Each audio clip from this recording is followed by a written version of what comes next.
سورہ صافات۔ سورہ صافات مکہ مکرمہ میں نازل ہوئی۔ اس صورت میں 5 رکوع اور 182 آیتیں ہیں۔ صافات کا معنی ہے صفے باندھنے والے، اور اس صورت کی پہلی آیت میں صفے باندھنے والوں کی قسم ارشاد فرمائی گئی۔ اس مناسبت سے اس کا نام سورہ صافات رکھا گیا۔ حضرت عبداللہ بن عباس رضی اللہ تعالی عنہما سے مروی ہے، نبی کریم صلی اللہ تعالی علیہ وآلہ وسلم نے ارشاد فرمایا، جس نے جمعہ کے دن سورہ یاسین اور سورہ والصافات کی تلاوت کی، پھر اس نے اللہ تعالی سے کوئی سوال کیا تو اللہ تعالی اس کا وہ سوال پورا کر دے گا۔ اعوذ باللہ من الشیطان الرجیم، بسم اللہ الرحمن الرحیم۔ اللہ کے نام سے شروع جو نہایت مہربان رحمت والا ہے۔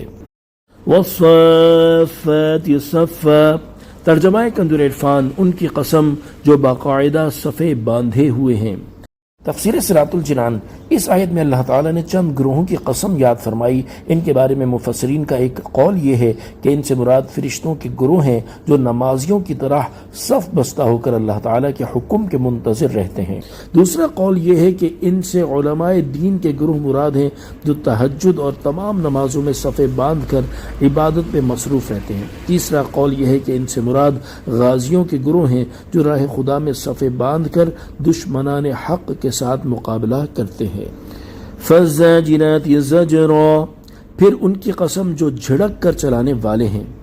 اس سے پہلی آیت میں صفے بنانے والوں کی تفسیر میں ذکر کردہ 3 اقوال میں سے پہلے قول کے مطابق یہاں جھڑک کر چلانے والوں سے فرشتے وہ مراد ہیں جو بادل پر مقرر ہیں اور ان کو حکم دے کر چلاتے ہیں، اور دوسرے قول کے مطابق ان سے علماء مراد ہیں جو وعظ و نصیحت سے لوگوں کو جھڑک کر، یعنی بعض اوقات موقع، محل اور موضوع کی مناسبت سے سخت الفاظ کے ساتھ دین کی راہ پر چلاتے ہیں، اور تیسرے قول کے مطابق ان سے غازی مراد ہیں جو گھوڑوں کو ڈپٹ کر جہاد میں چلاتے ہیں۔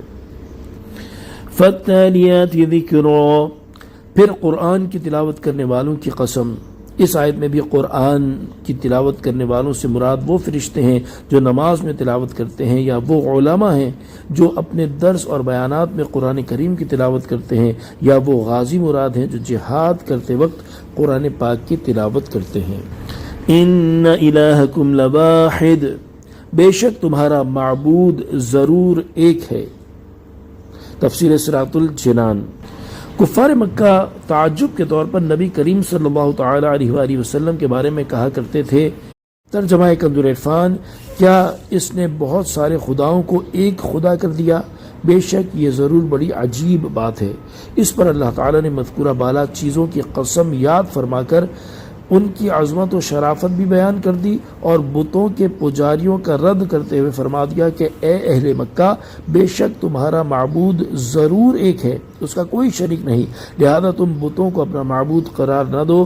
حقیقی اعتبار سے اس آیت میں تمام انسانوں سے خطاب کیا گیا ہے۔